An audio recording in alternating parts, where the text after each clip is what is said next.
ఓం శ్రీకృష్ణ పరబ్రహ్మణే నమః.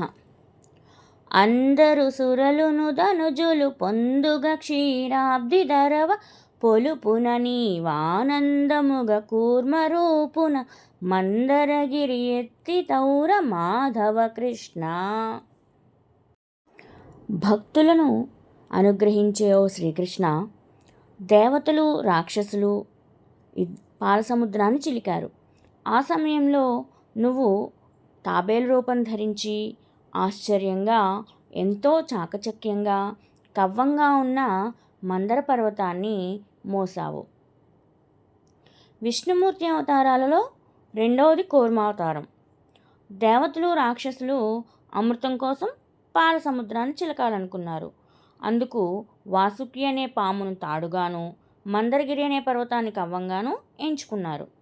ఆ కవ్వంతో సముద్రాన్ని చిలుకుతుంటే అది కృంగిపోసాగింది.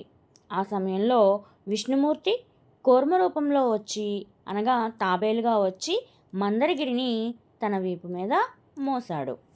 శ్రీకృష్ణార్పణమస్తు.